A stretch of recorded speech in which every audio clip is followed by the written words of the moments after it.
بزرگان محترم اور برادران عزیز، ہمارے جو حالات وطن عزیز میں چل رہے ہیں، بے چینی کی زندگی ہے، طرح طرح کے حادثات ہیں، طرح طرح کے واقعات ہیں، ہر شخص بے چین اور پریشان ہے۔ اب یہ ٹرین کا حادثہ ہو گیا، کتنا ہولناک حادثہ ہوا ہے، کتنے جل گئے، در حقیقت وہ شہید ہوئے ہیں۔ جس طرح کی موت اس حادثے میں ہوئی ہے، یہ شہادت کی موت ہے۔ تبلیغی جماعت کے حضرات تھے بیچارے، دوسرے بھی ہوں گے، اللہ تعالیٰ ان کی مغفرت فرمائے، درجات بلند فرمائے، اور پسماندگان کو صبر جمیل و فلاح دارین عطا فرمائے۔ ایک مسئلہ نہیں ہے، کتنے مسائل ہیں۔ سیاسی اعتبار سے ہمارے ملک کا جو حال ہے، حکمرانوں کا ظلم، تشدد، اس میں کوئی کمی نہیں ہے۔ عدالتوں سے انصاف ملنا مشکل ہو رہا ہے، عدالتوں سے انصاف نہیں ملتا۔ سرکاری دفاتر سے لوگوں کی ضرورتیں پوری نہیں ہوتی، ہسپتالوں سے علاج مریضوں کو نہیں ملتا،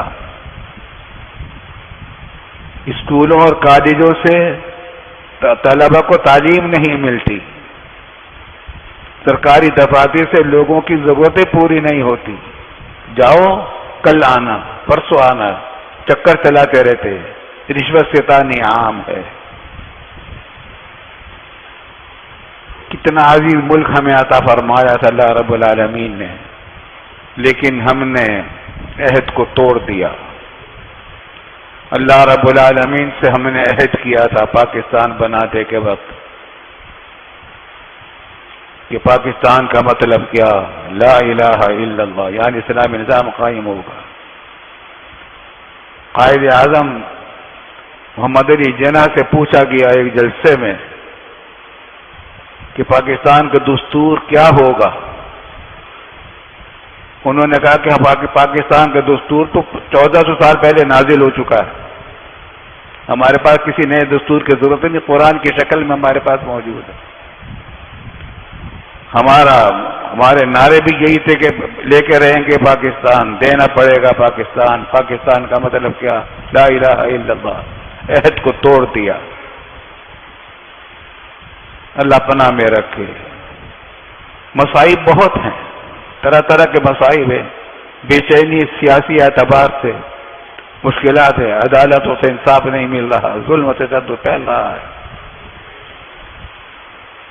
سیاسی مسائل ایسے چل رہے ہیں کہ اس سے بھی کوئی نتیجہ یقینی سامنے نظر نہیں آ رہا، کیا ہوگا، کس طرح ہوگا۔ لیکن قرآن حکیم نے ہمیں توجہ دلائی ہے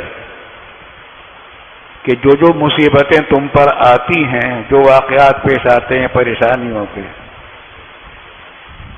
پریشانیاں ہیں، تکلیفیں ہیں، مظالم ہیں، یہ تمہارے اپنے گناہوں کا نتیجہ ہوتی۔ ما اصابکم من مصیبت فبما کسبت ایدیکم، جو کچھ بھی تمہیں مصیبت آتی ہے وہ تمہاری کرتوتوں کا نتیجہ ہوتا ہے۔ ظالم حکمران کیوں ہم پر مسلط ہو گئے؟ ہمارے گناہوں کا نتیجہ ہے۔ حدیث میں رسول اللہ صلی اللہ علیہ وسلم نے 5 باتیں ارشاد فرمائی، تاجدار دو عالم رحمت عالم صلی اللہ علیہ وسلم امت کے حکیم ہیں، درد بند ہیں امت کی طرف سے۔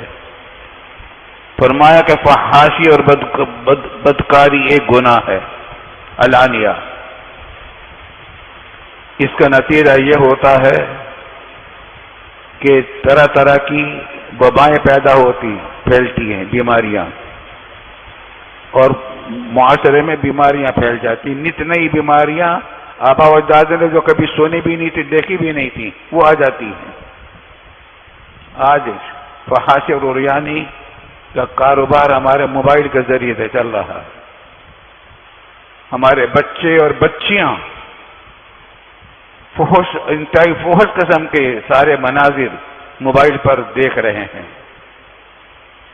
فحاشی اور عریانی کا دروازہ کھل گیا ہے بالکل.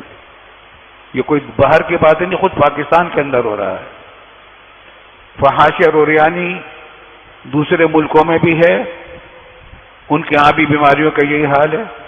ایسی بیماریاں ہوں جو پہلے کبھی نہیں تھی، نئی بیماریاں پیدا ہو گئی. ہمارے یہاں ڈینگی بخار چل رہا ہے، کتنے برس ہو گئے، ہر سال کچھ نہ کچھ.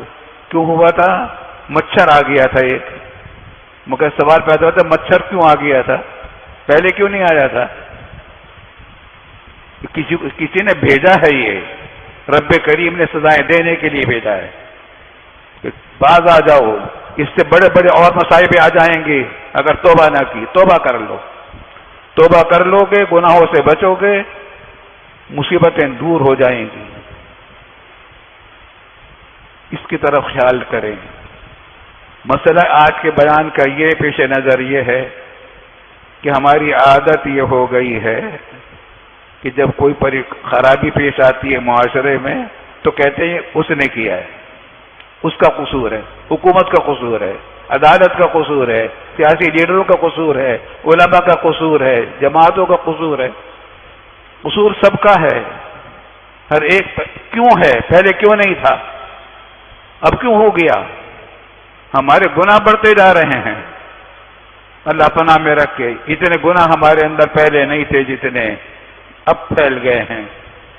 فرمایا رسول اللہ صلی اللہ علیہ وسلم نے، میں ترجمہ کا خلاصہ نہ کر رہا ہوں، کہ جب فحاشی اور بدکاری علانیہ ہو جائے، کھلم کھلا ہونے لگے، تو ایسی بھی نئی وبائیں آتی ہیں اور ایسی بیماریاں آتی ہیں جو پہلے کبھی نہیں ہوئی تھی. آبا و اجداد نے کبھی وہ بیماری نہیں دیکھی تھی.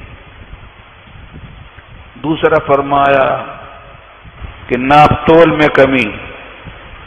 جب ناپ تول میں کمی ہو جاتی ہے تو چیزوں کی تنگی پیش آنے، ضروریات زندگی کم ہونے لگتی ہے، قلت ہونے لگتی ہے، ضروریات زندگی کا ملنا مشکل ہو جاتا ہے، زندگی دوبھر ہو جاتی ہے اور حکمرانوں کا ظلم بڑھ جاتا ہے. جب ناپ تول میں کمی کریں گے حکمرانوں کا ظلم بھی بڑھے گا اور زندگی گزارنا مشکل ہو جائے گا. طرح طرح کی مشکلات ہوں گی، گھر سے نکلنا مشکل. جائیں گے تو ٹریفک کا کیا مسئلہ ہوگا؟ ٹریفک میں اتنی ٹریفک ہے کہ راستے بند ہو جاتے ہیں. امن و امان کا خطرہ، جیب کٹنے کا خطرہ، کیا کیا خطرے ہیں. جب جائیں گے تو اپنے گھر والوں کا کیا انتظام ہوگا؟ ہر ایک مشکل زندگی ہے. علاج کرنا چاہیں تو علاج کرنا آسان نہیں. اچھا ڈاکٹر ملنا مشکل ہے، اچھی دوائیں ملنا مشکل ہے. دوائیں خالص نہیں ملتی، دواؤں کے اندر بھی ملاوٹیں چل رہی ہیں.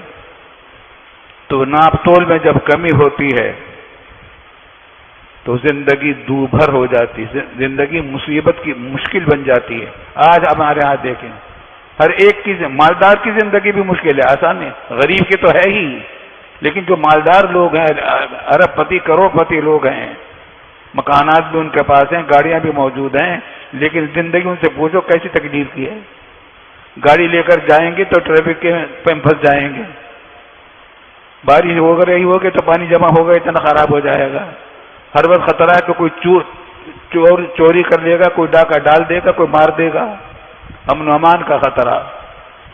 ایک مسئلہ تھوڑا ہی ہے، دوا لینے جائیں گے تو دوا میں ملاوٹ ملے گی، ڈاکٹر کے پاس جائیں گے تو وہ اپنا کرتب دکھائے گا. یہ تمام کی تمام زندگیاں مصیبت کی بنی ہوئی ہیں. تو در حقیقت یہ آتی ہے کہ ناپ تول میں کمی سے آتی ہے. ناپ تول میں کمی کے بہت سارے طریقے ہیں. ایک وہ ہے جو دودھ والا کرتا ہے، دودھ 1 کلو کے پیسے لیتا ہے، آدھا کلو اس میں دودھ ہوتا ہے، آدھا کلو پانی ہوتا ہے. تو پیسے لیتا ہے پورے 1 کلو کے، دودھ دیتا ہے آدھا کلو کا حرام کھاتا ہے. ناپ تول میں کمی کا ایک طریقہ یہ بھی ہے، ملاوٹ کرنا. ناپ تول میں کمی کرنا ڈنڈی مارنا بھی ہے. اور ناپ تول میں کمی کرنے کے اندر ڈیوٹی پوری نہ دینا بھی ہے. آدمی فیس پوری لے لے، ڈاکٹر فیس پوری لے لے، علاج پورا دل سے نہ کرے. مزدور اپنے دہاڑی کے پیسے پورے لے لے، وقت کا پورا استعمال اپنی ڈیوٹی میں نہ کرے، کام چوری کرے. کام چوری اور حرام خوری اس نے ہماری زندگیوں کو برباد کر رکھا ہے. تو جب یہ ناپ تول میں کمی ہوتی ہے تو مصیبت کی زندگی گزرتی ہے. قوم شعیب علیہ السلام پر عذاب اسی وجہ سے آیا تھا. وہ قوم بہت ناپ تول میں کمی کرتی تھی. قرآن کریم میں اس کا جگہ جگہ ذکر آیا اور شعیب علیہ السلام نے سمجھایا کہ تم اپنے ناپ تول میں کمی نہ کرو، اللہ کا عذاب آ جائے گا. تو وہ کہتا ہے کہ آپ کو کیا ہے، ہم یہ تجارت ہماری ہے تمہاری ہے، ہم جس طرح چاہیں تجارت کریں. پھر عذاب آیا، جبریل نے چیخ ماری، دل پھٹ گئے لوگوں کے. زلزلہ آیا، فاخذتهم رجفہ، آسمان سے آگ برسی. تینوں عذاب آئے اور اس قوم کو تباہ برباد کر دیا گیا. شعیب علیہ السلام اور ان کے ساتھیوں کی حفاظت کی گئی. قرآن نے فرمایا ویل للمطففین الذین اذا اکتالوا علی الناس یستوفون واذا کالوهم ووزنوهم یخسرون. کہ بربادی ہے.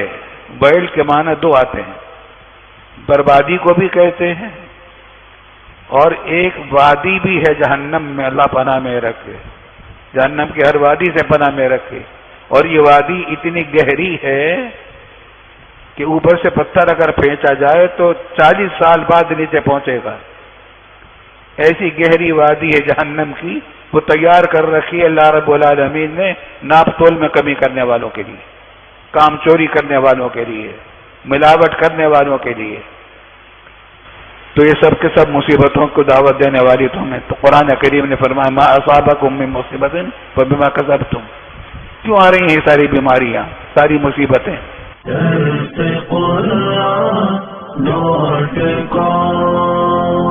www.dasquran.com